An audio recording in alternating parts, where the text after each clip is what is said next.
好，而家到最重要嘅時刻啦。無論咧你係有咩宗教信仰，我都鼓勵你咧，將來呢一段咧，你可以 replay 幾次喎。點解咧？因為我認為最重要嘅 solution 咧就喺度啦。嗱，坦白講句啊，我成日見到好多家長，成日都所有人都知道個問題嘅，唔使咩專家講。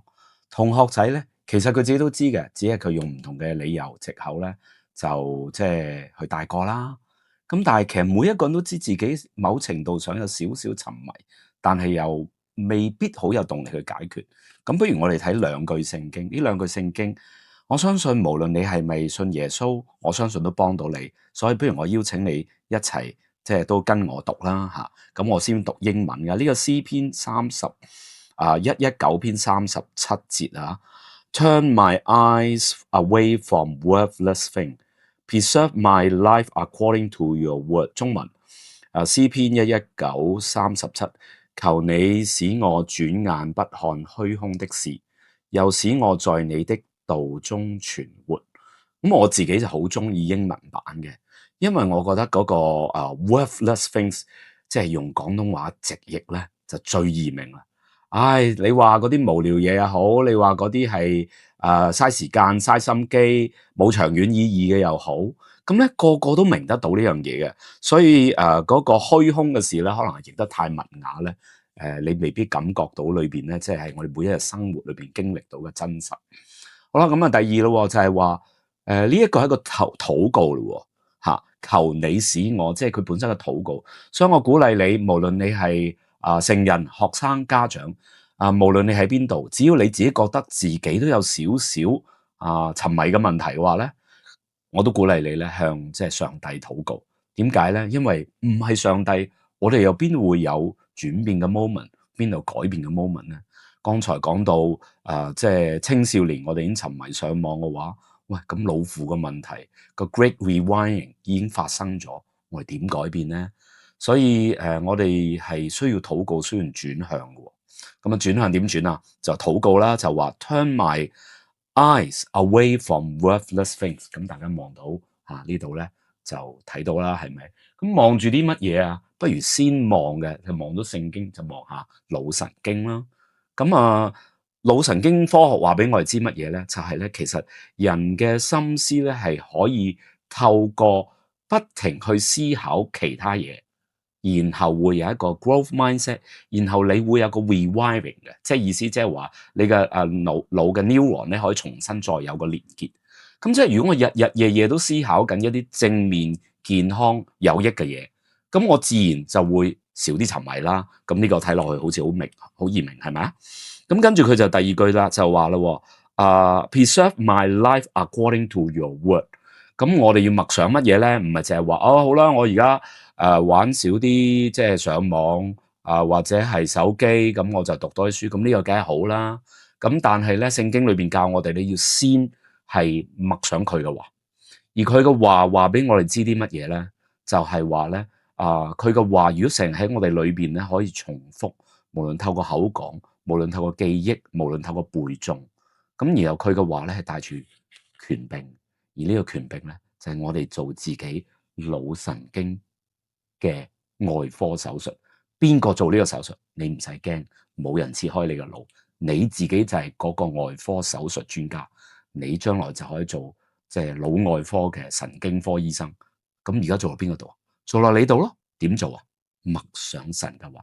好，我哋而家睇第二句神嘅話，默想啲咩啦？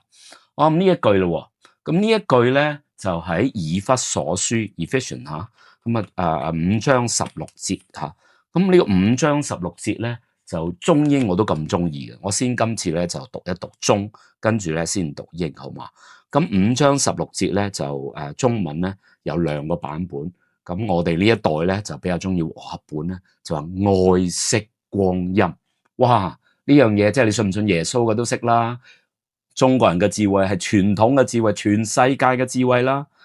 咁咧就後面一句，因為現今嘅世代邪惡。咁另外一個新譯本就咁講，佢話要把握機會 ，seize the most of every opportunity。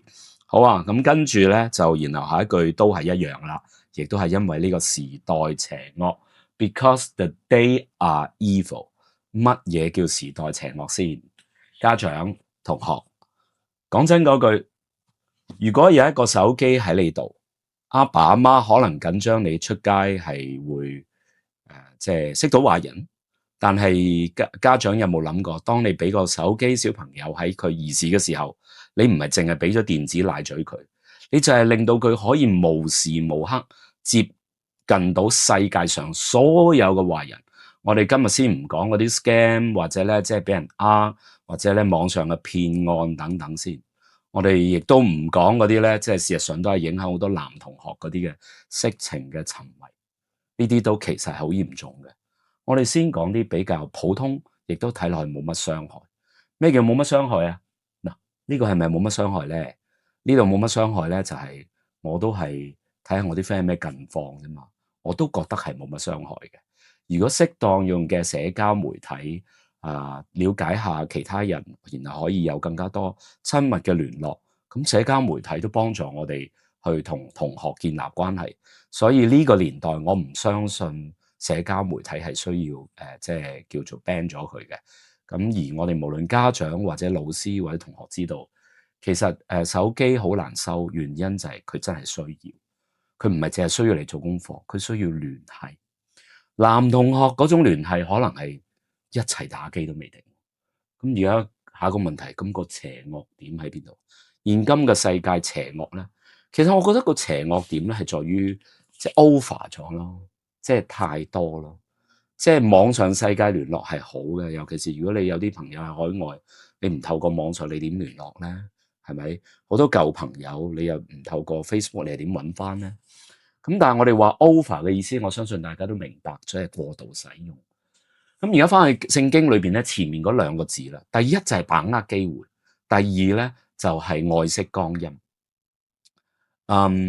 你相唔相信大部分嘅美國嘅研究或者係香港，我相信都有，就係大部分人碌手機咧，唔係出於佢要揾資料或者上某一個網站，其實係為咗佢自己都唔知點解就會碌。咁我稍後可能有機會會喺即係個 screen 裏邊擺翻啲次數出嚟。但係其實當我哋每一個人咧，可以好積極地去計劃我哋而家放學嘅時候做乜，起身嘅時候做咩，而唔係冇意識地起身咪睇手機咯，放學嘅時候就睇手機咯。咁嘅話咧，我哋就會避免咗過度使用嘅問題啦。聖經裏邊呢度咧係有一個意思，就係 redeem the time，redeem the time 即係救贖個時間。